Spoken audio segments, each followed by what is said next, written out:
যারা Kolkata police SI অর্থাৎ sub ইন্সপেক্টরের যে সার্জেন্ট কলকাতা পুলিশের যে এক্সাম দিয়েছিলে, এর জন্য অনেকেই আমাকে জিজ্ঞাসা করছো যে স্যার কলকাতা পুলিশের যে এসআই যে রেজাল্ট কবে বের হবে, বা প্রিলিমিনারি এবং কলকাতা পুলিশের যে মাঠ বা ফিজিক্যাল কবে হবে।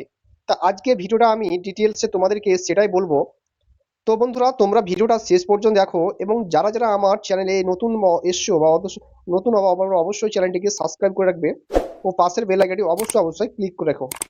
এরকম ইনফরমেটিভ ভিডিও তোমরা পাবে, এবং তোমরা লাইভ সেকশনে, এবং তোমরা যদি আমার যে প্লেলিস্টে যাও তো তোমরা ডাব্লিউবিপি কেপির জন্য কিন্তু যে আমি অনেক রকমের ভিডিও বানিয়েছি, তোমরা ওখান থেকে দেখে নিতে পারো। ঠিক আছে, তো তা দেখো, ওবিসি সংক্রান্ত জট মোটামুটি কিন্তু মিটেই গেছে, তোমরা প্রত্যেকে জানো অবশ্যই, এবং মিটে খুব তাড়াতাড়ি যাবে। ঠিক আছে, এবং একটা কথা তোমরা জেনে রাখো যে তোমাদের গতকাল বা তোমাদের যে ওবিসি সংক্রান্ত যে জটটা সেটা কিন্তু কেটে গেছে। এটা একটা খুব দারুণ আপডেট বা দারুণ খুব খুশির খবর যে কোভিড সংক্রান্ত যে ছিল, যে তোমাদের যে প্রবলেমটা সেটা কিন্তু কেটে গেছে। এবং আমাদের যে রাজ্য জয়েন্টের যে রেজাল্ট সেটা কিন্তু প্রকাশিত হয়ে গেছে। তোমরা প্রত্যেকে জানো যে ওয়েবসাইটে গিয়ে দেখবে জয়েন্টের রেজাল্ট প্রকাশিত হয়ে গেছে, এবং কলেজে যে ভর্তির শুরু হয়ে গেছে। তা মোটামুটি পরের সপ্তাহে তোমাদের কেপিএসআই যে রেজাল্ট বেরোচ্ছে, ঠিক আছে, অর্থাৎ এই উইকে তোমাদের লাস্ট উইক যেটা রয়েছে তোমাদের, ঠিক আছে, সেটা কিন্তু তোমাদের কেপিএসআই রেজাল্ট কিন্তু বার হয়ে যাবে। মিনিমাম তোমাদের 48 ঘন্টা টাইমের মধ্যে কিন্তু তোমাদের বার হয়ে যাবে। অবশ্যই তোমরা ওয়েবসাইটে ফলো রেখো। ঠিক আছে, তো দেখো তোমাদের 48 ঘন্টার মধ্যে তোমাদের কিন্তু অবশ্যই কিন্তু তোমাদের রেজাল্ট প্রকাশিত হতে চলেছে। ঠিক আছে, আমি আনঅফিসিয়াল তোমাদেরকে বলছি, তো পরের সপ্তাহে তোমাদের যে তোমাদের বলেছিলাম আমি একটা ভিডিও বানিয়ে, তো রেজাল্ট সেটা কিন্তু প্রকাশিত হতে চলেছে। এবং একটা তোমরা জেনে রাখো দাও যে সেপ্টেম্বর মাসের 10 তারিখের আমি তোমাদের বলেছিলাম যে সেপ্টেম্বর মাসের 10 তারিখের পরে তোমাদের কিন্তু ব্যারাকপুরের যে এসবিএফ এর যে ব্যাটালিয়নের যে ফিল্ড আছে তা সেখানে কিন্তু তোমাদের মাঠটা হবে। ঠিক আছে, ফিজিক্যাল যেটা হবে তোমাদের কেপিএসআই এর। তো তোমাদের ব্যারাকপুরে তোমাদের মাঠ হবে সেপ্টেম্বরের 10 তারিখের পর। তো তোমাদের হাতে খুব সময় কিন্তু অনেকটা অনেকটা কম রয়েছে। ঠিক আছে, কিন্তু তোমাদের কিন্তু মেন যে এক্সাম যে 15 তারিখ রয়েছে অক্টোবরে, ঠিক আছে, তার আগে কিন্তু তোমাদের ফিজিক্যাল এবং তোমাদের যে মাঠ সেটা কিন্তু ফিজিক্যাল এবং মাঠ তোমাদের কমপ্লিট করাবে, আর রেজাল্ট কিন্তু তোমাদের প্রকাশিত করে নেবে। তার মধ্যে সব কিছুই তোমাদেরকে কমপ্লিট করে নেবে। তারপর তোমাদের 15 তারিখে যে অক্টোবরের যে 15 তারিখ সেটা কিন্তু তোমাদের মেন পরীক্ষার কিন্তু সংগঠিত ডেট কিন্তু দিয়ে দিয়েছে, যে ওটাই ওই তারিখেই কিন্তু তোমাদের কিন্তু এক্সামটা হবে অবশ্যই। তো বন্ধুরা, অবশ্যই অবশ্যই তোমাদের হাতের খুব সময় একদম কম। তো অবশ্যই বলবো তোমাদের রেজাল্ট নিয়ে কিছু চিন্তা করো না, ফিজিক্যালের দিকে ধ্যান দাও। সেরকম যদি কাট অফে তোমাদের যদি থাকে 130-এর উপরে বা 130-40 এরকম কিন্তু কাট অফ কিন্তু যেতে পারে। তো অবশ্যই তোমাদের যদি এরকম থাকে বা আসে, তো অবশ্যই তোমাদেরকে কিন্তু মাঠের প্রস্তুতি নাও। আমি আনঅফিসিয়াল হিসাবে তোমার কাট অফটা বললাম, যদি 130-40 যদি থেকে থাকে তো অবশ্যই তোমরা মাঠ কিন্তু প্র্যাকটিস শুরু করে দাও। কারণ হাতের সময় অনেকটা কম, যে রেজাল্টের অপেক্ষায় তোমরা যদি বসে থাকো বা যে ফিজিক্যাল বন্ধ রাখো, তাহলে একদম ভুল। কেননা তোমাদের হাতে একদম সময় খুব কম। তো অবশ্যই বলবো যে তোমরা ফিজিক্যালটা কমপ্লিট করো, প্র্যাকটিস করো নিজের মতো করে। ঠিক আছে, তো বন্ধুরা, তোমরা যদি নতুন চ্যানেলে যদি নতুন হয়ে থাকো, সদস্য হয়ে থাকো, তো অবশ্যই তুমি এই চ্যানেলটি ফলো করো ও সাবস্ক্রাইব করে রাখো। যখনই অথেন্টিক ভিডিও অফিসিয়াল আপডেট আসবে সঙ্গে সঙ্গে তোমাদেরকে প্রোভাইড করে দেবো। তো বন্ধুরা, এই ছিল আজকের আপডেট। তোমরা অনেকটা কমেন্ট করেছিলে, আমাকে মেসেজ করেছিল, তো এই ছিল তোমাদের আপডেট কেপিএসআই এর তরফ থেকে। তো বন্ধুরা, দেখা হচ্ছে পরের ভিডিওতে। জয় হিন্দ, জয় ভারত, ভালো থেকো, সুস্থ থেকো।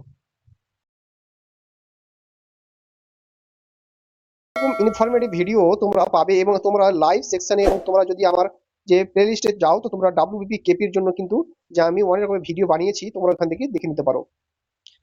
ঠিক আছে, তো তা দেখো, ওবিসি সংক্রান্ত জট মোটামুটি কিন্তু মিটেই গেছে, তোমরা প্রত্যেকে জানো অবশ্যই, এবং মিটে খুব তাড়াতাড়ি যাবে। ঠিক আছে, এবং একটা কথা তোমরা জেনে রাখো যে তোমাদের গতকাল বা তোমাদের যে ওবিসি সংক্রান্ত যে জটটা সেটা কিন্তু কেটে গেছে। এটা একটা খুব দারুণ আপডেট বা দারুণ খুব খুশির খবর যে ওবিসি সংক্রান্ত যে ছিল, যে তোমাদের যে প্রবলেমটা সেটা কিন্তু কেটে গেছে। এবং আমাদের যে রাজ্য জয়েন্টের যে রেজাল্ট সেটা কিন্তু প্রকাশিত হয়ে গেছে। তোমরা প্রত্যেকে জানো যে ওয়েবসাইটে গিয়ে দেখবে জয়েন্টের রেজাল্ট প্রকাশিত হয়ে গেছে, এবং কলেজে যে ভর্তির শুরু হয়ে গেছে। তা মোটামুটি পরের সপ্তাহে তোমাদের কেপিএসআই যে রেজাল্ট বেরোচ্ছে, ঠিক আছে, অর্থাৎ এই উইকে তোমাদের লাস্ট উইক যেটা রয়েছে তোমাদের, ঠিক আছে, সেটা কিন্তু তোমাদের কেপিএসআই রেজাল্ট কিন্তু বার হয়ে যাবে। মিনিমাম তোমাদের 48 ঘন্টা টাইমের মধ্যে কিন্তু তোমাদের বার হয়ে যাবে। অবশ্যই তোমরা ওয়েবসাইটে ফলো রেখো। ঠিক আছে, তো দেখো তোমাদের 48 ঘন্টার মধ্যে তোমাদের কিন্তু অবশ্যই কিন্তু তোমাদের রেজাল্ট প্রকাশিত হতে চলেছে। ঠিক আছে, আমি আনঅফিসিয়াল তোমাদেরকে বলছি, তো পরের সপ্তাহে তোমাদের যে তোমাদের বলেছিলাম আমি একটা ভিডিও বানিয়ে, তো রেজাল্ট সেটা কিন্তু প্রকাশিত হতে চলেছে। এবং একটা তোমরা জেনে রাখো দাও যে সেপ্টেম্বর মাসের 10 তারিখের আমি তোমাদের বলেছিলাম যে সেপ্টেম্বর মাসের 10 তারিখের পরে তোমাদের কিন্তু ব্যারাকপুরের যে এসবিএফ এর যে ব্যাটালিয়নের যে ফিল্ড আছে তা সেখানে কিন্তু তোমাদের মাঠটা হবে। ঠিক আছে, ফিজিক্যাল যেটা হবে তোমাদের কেপিএসআই এর। তো তোমাদের ব্যারাকপুরে তোমাদের মাঠ হবে সেপ্টেম্বরের 10 তারিখের পর। তোমাদের হাতে খুব সময় কিন্তু অনেকটা অনেকটা কম রয়েছে, ঠিক আছে। কিন্তু তোমাদের কিন্তু মেন যে এক্সাম, যে 15 তারিখ রয়েছে অক্টোবরে, ঠিক আছে, তার আগে কিন্তু তোমাদের ফিজিক্যাল এবং তোমাদের যে মাঠ, সেটা কিন্তু ফিজিক্যাল এবং মাঠ তোমাদের কমপ্লিট করাবে, আর রেজাল্ট কিন্তু তোমাদের প্রকাশিত করে নেবে, তার মধ্যে সব কিছুই তোমাদেরকে কমপ্লিট করে নেবে।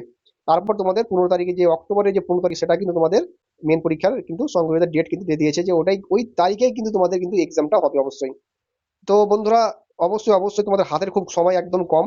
তো অবশ্যই বলবো তোমাদের রেজাল্ট নিয়ে কিছু চিন্তা করো না, ফিজিক্যালের দিকে ধ্যান দাও। সেরকম যদি কাট অফে তোমাদের যদি থাকে 130-এর উপরে বা 130-40 এরকম কিন্তু কাট অফ কিন্তু যেতে পারে। তো অবশ্যই তোমাদের যদি এরকম থাকে বা আসে, তো অবশ্যই তোমাদেরকে কিন্তু মাঠের প্রস্তুতি নাও। আমি আনঅফিসিয়াল হিসাবে তোমার কাট অফটা বললাম, যদি 130-40 যদি থেকে থাকে, তো অবশ্যই তোমরা মাঠ কিন্তু প্র্যাকটিস শুরু করে দাও। কারণ হাতের সময় অনেকটা কম, যে রেজাল্টের অপেক্ষায় তোমরা যদি বসে থাকো বা যে ফিজিক্যাল বন্ধ রাখো, তাহলে একদম ভুল। কেননা তোমাদের হাতে একদম সময় খুব কম। তো অবশ্যই বলবো যে তোমরা ফিজিক্যালটা কমপ্লিট করো, প্র্যাকটিস করো নিজের মতো করে, ঠিক আছে। তো বন্ধুরা, তোমরা যদি নতুন চ্যানেলে যদি নতুন হয়ে থাকো, সদস্য হয়ে থাকো, তো অবশ্যই তুমি এই চ্যানেলটি ফলো করো ও সাবস্ক্রাইব করে রাখো। যখনই অথেন্টিক ভিডিও অফিসিয়াল আপডেট আসবে, আমি সঙ্গে সঙ্গে তোমাদেরকে প্রোভাইড করে দেবো। তো বন্ধুরা, এই ছিল আজকের আপডেট। তোমরা অনেকটা কমেন্ট করেছিলে, আমাকে মেসেজ করেছিল, তো এই ছিল তোমাদের আপডেট কেপিএসআই এর তরফ থেকে। তো বন্ধুরা, দেখা হচ্ছে পরের ভিডিওতে। জয় হিন্দ, জয় ভারত, ভালো থেকো, সুস্থ থেকো।